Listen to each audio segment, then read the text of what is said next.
It had been 3 months since the outbreak had started, and the world was in shambles. The streets were filled with the walking dead, and the only thing left to do was survive.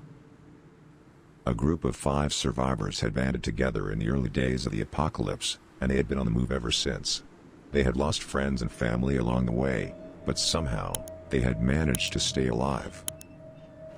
One day, they stumbled upon a small town in the middle of nowhere.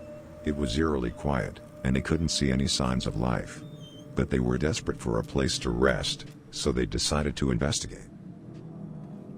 As they made their way through the empty streets, they heard a faint sound coming from a nearby building.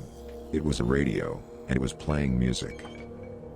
"Someone must be here," one of the survivors said, cautiously approaching the building. They knocked on the door, but there was no answer. They tried the handle, and to their surprise, it was unlocked. They cautiously made their way inside, their eyes scanning the room for any signs of life. "Hello?" one of the survivors called out, her voice echoing through the empty building. There was still no answer, but they could hear movement coming from the basement. They cautiously made their way down the stairs, their hearts pounding in their chests. As they reached the bottom of the stairs, they were greeted by a horrifying sight. There was a woman, tied to a chair, surrounded by the walking dead. Her screams echoed through the basement, and the survivors knew they had to act fast. They fought with all their might, taking down zombie after zombie, until there was only one left. But this one was different. It was faster, stronger, and more relentless than any zombie they had faced before. They fought for what felt like hours, until finally, they managed to take down the last zombie. But they were exhausted, and they knew they couldn't stay in the basement forever. As they made their way back upstairs, they found a journal lying on a table.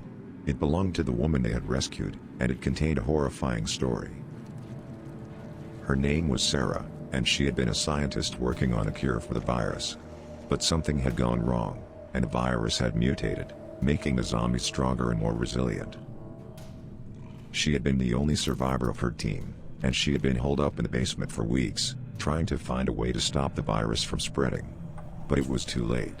The virus had already taken over the world. The group of survivors sat in silence, reading the journal in disbelief. They had thought they were alone, but now they knew the truth. They were the last survivors of a zombie apocalypse. "We have to keep going," one of the survivors said, breaking the silence. "We can't give up now." The others nodded in agreement, and they set out once again, into the unknown.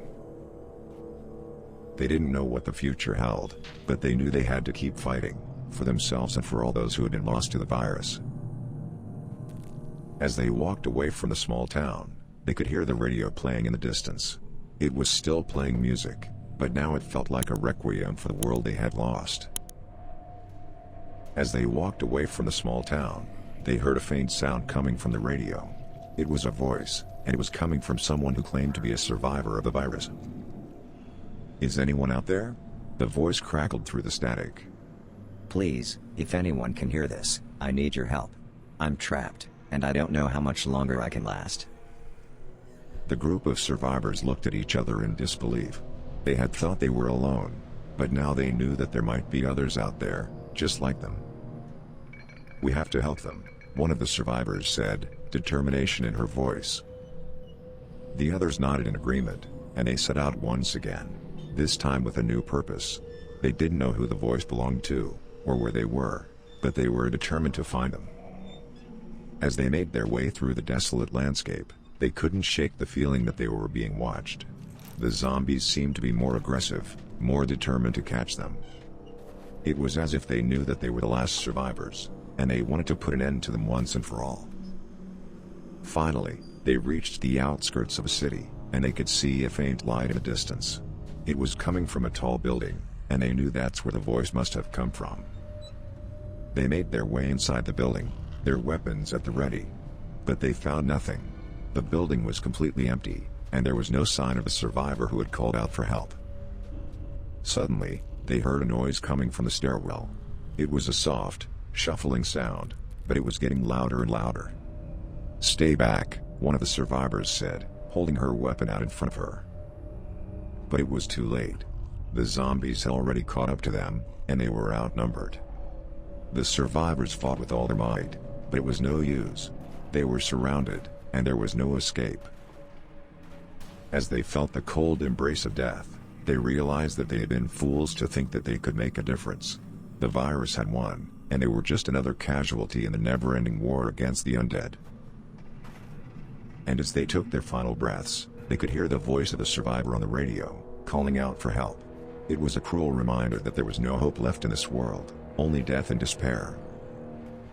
Only death and despair.